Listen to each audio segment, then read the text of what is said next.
Bonjour, bienvenue au musée de l'horlogerie et du décolletage. Encore une fois, vendredi 10h10, plus ou moins, pour un live, pour une découverte d'une pièce de nos collections. Cette semaine, on a lancé une thématique un petit peu hebdo sur notre page Facebook pour découvrir une visite du musée tout en or et noir. Ce live-là n'y coupe pas. Une horloge en or et noir. Bonjour à la première personne qui arrive.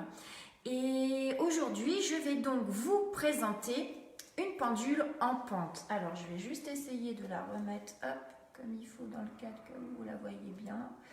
C'est pas facile parce qu'elle prend un petit peu de place. Voilà.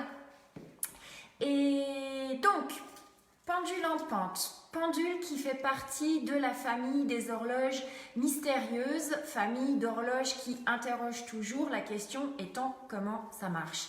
C'est ça qui est génial en horlogerie, c'est qu'on se pose toujours cette question de Michel Chevalet, comment ça marche. Alors tout d'abord, on va découvrir l'horloge du musée. Donc elle a été réalisée au début du 19e siècle, on la date de 1800 environ.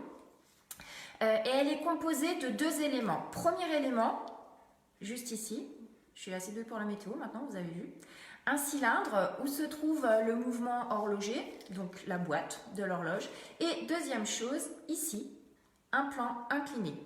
Un cylindre posé sur un plan incliné.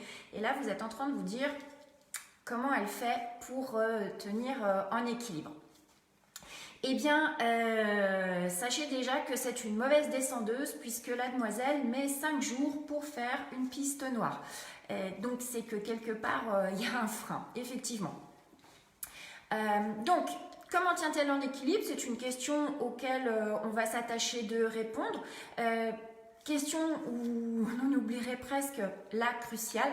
C'est une horloge. Comment elle fait pour donner l'heure? Surtout ça. Et puis aussi, quel mécanisme se cache dans le cylindre qui lui permet en fait de descendre en bas de piste, mais avec une marche lente et régulière. Alors, comme toujours en horlogerie, la solution se cache derrière un mécanisme simple, mais ô combien diaboliquement ingénieux.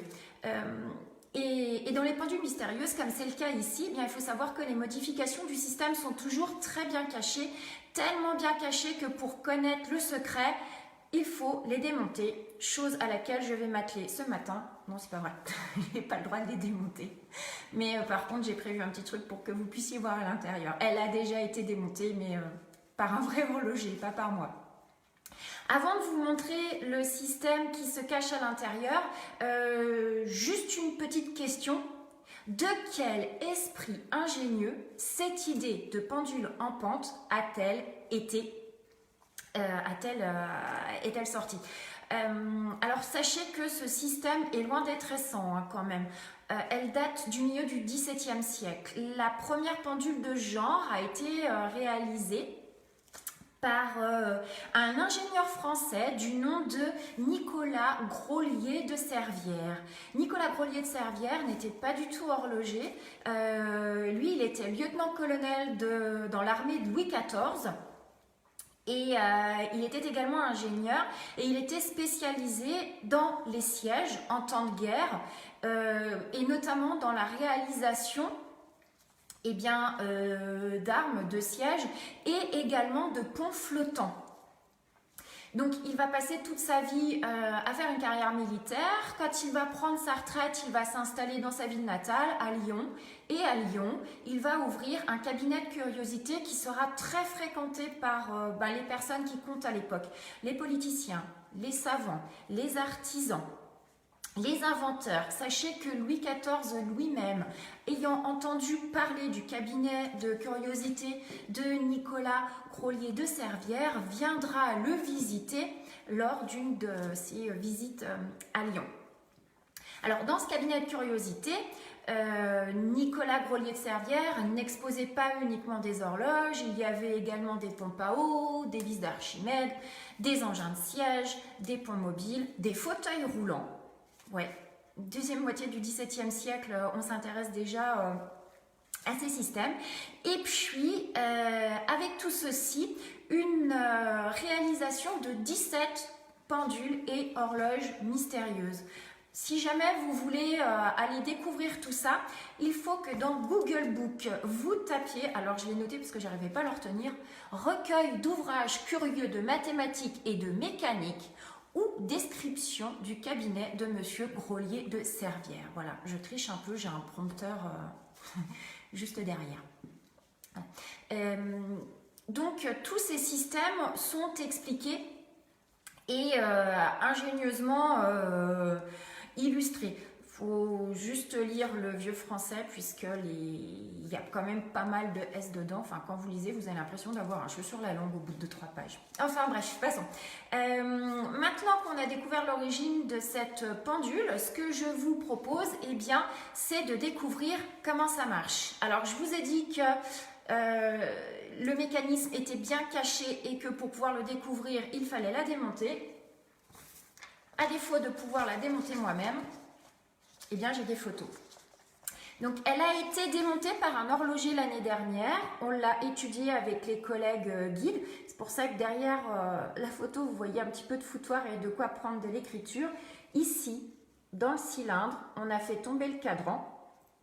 Et vous voyez une masse qui permet de garder le cylindre en équilibre.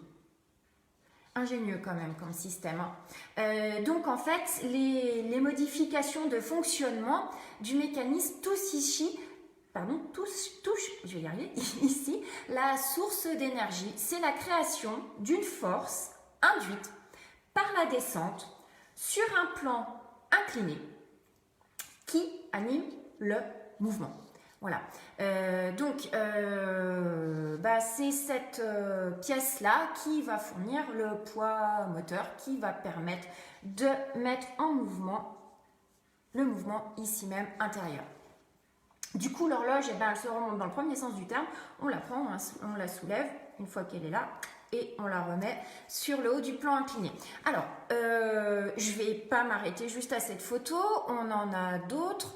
Et donc, on va ausculter maintenant la mécanique. Alors, hop, voilà. À l'intérieur du cylindre, c'est ça que vous voyez. Alors, je vais employer des termes un petit peu, peut-être un petit peu grossiers par rapport à l'horlogerie, mais au moins, je suis sûre que tout le monde comprendra.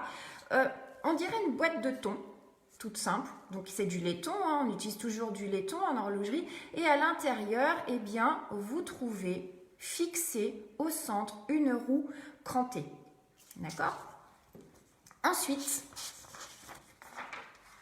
découverte du mouvement, le mouvement lui-même, qui est, je vais vous le montrer quand il est sorti de la boîte, voilà, qui est ici, donc le côté recto et le côté verso,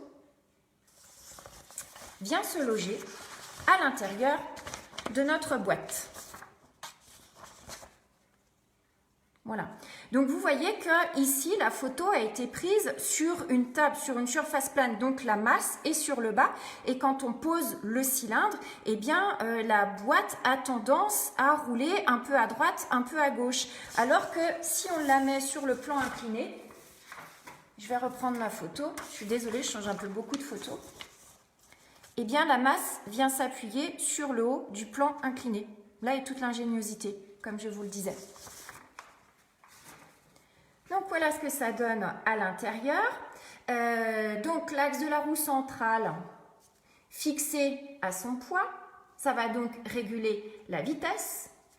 Posé sur le plan incliné, comme je vous ai montré, il est évident que le cylindre roulera sur le bas, mais freiné. Et donc, la descente, normalement, la boîte roule, donc le cadran devrait tourner lui aussi. Et là, vous êtes en train de vous dire, eh ben, il y a une chance sur 2 de se choper un torticolis pour pouvoir lire l'heure. Eh bien non. Cadran amovible. Donc, le cadran que vous voyez ici, en émail, avec les chiffres peints, on ne voit pas super bien, j'ai fait une petite flèche, mais juste là, en fait, il y a un poids lesté que vous voyez beaucoup mieux quand on regarde ici, derrière. Donc, ça va permettre de toujours garder le midi en haut. Vous voyez que c'est quand même, comme je vous l'ai dit, diaboliquement ingénieux. Peu de pièces mécaniques, hein, si vous vous souvenez un petit peu du mouvement que je vous ai montré. Il n'y a pas énormément de pièces à l'intérieur, mais en fait, tout le secret, toute la beauté, toute la magie de cette horloge mystérieuse réside dans cette mécanique hyper ingénieuse. Donc, il faut savoir aussi que sans le rouage, le mouvement resterait immobile. Donc, toute la mécanique à l'intérieur va permettre de faire descendre le cylindre sur le plan incliné. Alors, peut-être que vous vous posez une autre question. A-t-on continué d'en réaliser? Et surtout, est-ce qu'on en trouve beaucoup de pendules en pente comme ceci?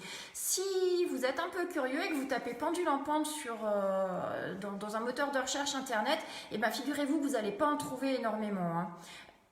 Donc, inventé, je vous l'ai dit, deuxième moitié du XVIIe siècle, installé dans les cabinets de curiosité, première moitié du XVIIIe siècle, on va pas tellement s'y intéresser, on va plus y revenir dans la deuxième moitié du XVIIIe, notamment pour les exposer également dans les cabinets de curiosité. Puis je vous rappelle quand même, XVIIIe siècle, siècle des Lumières, donc on s'interroge beaucoup à tout ce qui est la science, à tout ce qui est à la philosophie, la nature, les mathématiques, on lit énormément, etc. Et ces horloges font partie des objets que vous devez d'avoir chez vous quand vous avez un cabinet ou quand vous recevez des savants et tout un tas d'invités qui s'intéressent aux choses de la science. On retrouve une trace dans un livre d'horlogerie du XVIIIe siècle, écrit par Antoine Thiou, un horloger français, où il fait également une démonstration écrite de cette horloge avec des plans. On a le livre dans la bibliothèque du musée. Et puis au XXe siècle aussi, dans les années 1960, sachez qu'une maison horlogère, la maison IMOF, I-M-H-O-F, je ne sais pas si ça vous parle, avait réalisé ce même système-là, mais alors avec les moyens techniques de l'époque. C'est-à-dire qu'à l'intérieur du plan incliné, un système magnétique ingénieux qui va être couplé avec des roulements à billes à l'intérieur. Donc, ce qui va permettre à la pendule de pouvoir descendre la pente en une semaine. Et une fois qu'on reposait le mouvement sur le haut, instantanément, automatiquement, le mécanisme se remettait en marche. Donc, vous l'aurez compris, ce type de pendule en pente, c'est un type de pendule qui est très rare. On en voit passer de temps en temps, mais pas énormément, puisque ce ne sont pas des horloges qui ont été réalisées en série. Ce sont plus des horlogers qui ont décidé de se frotter à l'exercice pour réaliser une belle pièce comme celle-ci. Le musée de l'horlogerie et du décolletage a donc la chance d'en posséder une dans ses collections. Et puis, dès que nous pourrons réouvrir au public, on espère que vous viendrez nombreux la découvrir. Je fais également une parenthèse pour vous dire que toutes ces explications que je vous ai données, sachez que notre spécialiste en histoire horlogère en tout genre, Apolline de Saint-Éloi, a une autre façon d'expliquer la réalisation de cette pendule en pente.